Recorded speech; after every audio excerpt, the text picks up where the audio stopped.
Pauline Saint-Martin, une médecin légiste sur les traces de la violence humaine au-delà des autopsies, part marginale de son activité. Cette médecin légiste au CHU de Tours, en Indre-et-Loire, œuvre pour une meilleure prise en charge des victimes vivantes.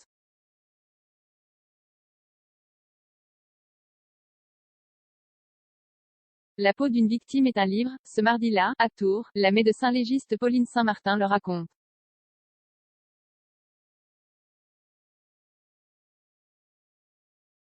Les marques laissées par les violences. Leur lecture par le légiste. Une médecine des morts, mais surtout des vivants. Les autopsies représentent moins de 10% de notre activité, présente la chef de service de l'Institut médico-légal, IML, du CHU de Tours, centre pivot en région Centre-Val de Loire.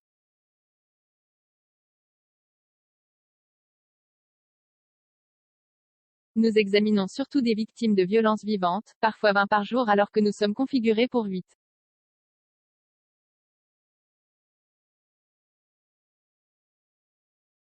En 2020, l'IML en a accueilli 3500, 20% de plus qu'en 2019, dont 400 pour des violences sexuelles, 500 pour des violences conjugales, non sexuelles, et 1000 mineurs, la plupart sur réquisition judiciaire après un dépôt de plainte.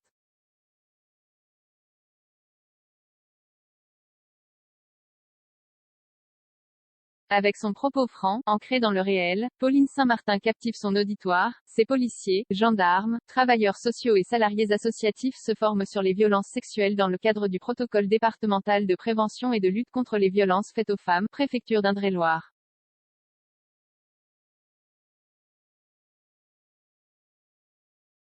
Pour la spécialiste, c'est l'occasion de transmettre un message clé. Les personnes recueillant les confidences doivent rapidement orienter les victimes vers les unités médico-judiciaires, UMJ, le service de consultation de l'Institut médico-légal.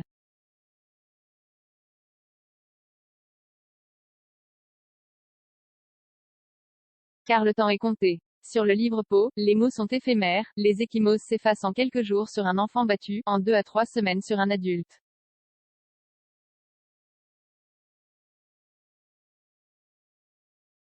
En cas de viol, les prélèvements pour la recherche d'ADN et de toxiques doivent s'effectuer dans les 5 jours.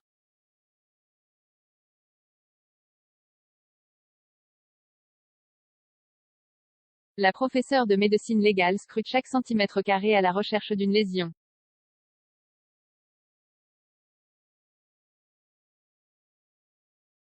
L'abrasion de la lame d'un couteau sur le cou. Les marques de contention sur les fesses.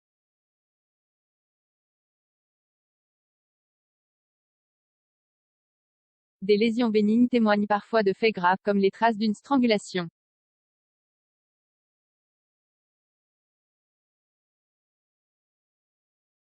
Porter la discipline mais tous les territoires n'ont pas d'UMJ. En région Centre-Val de Loire, après une ouverture mi-octobre à Bourges-Cher, 3 départements en restent dépourvus.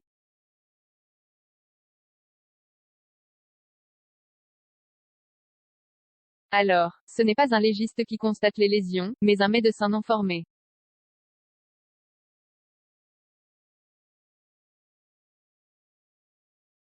Dans des affaires de violence graves, Pauline Saint-Martin déplore couramment l'absence de constats solides.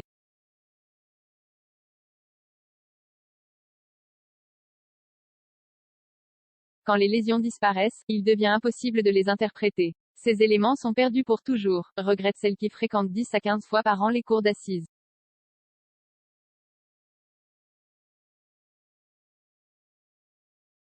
Experte près la Cour d'appel d'Orléans, elle est depuis 2020 experte agréée par la Cour de cassation, où elle émet des avis sur des dossiers complexes.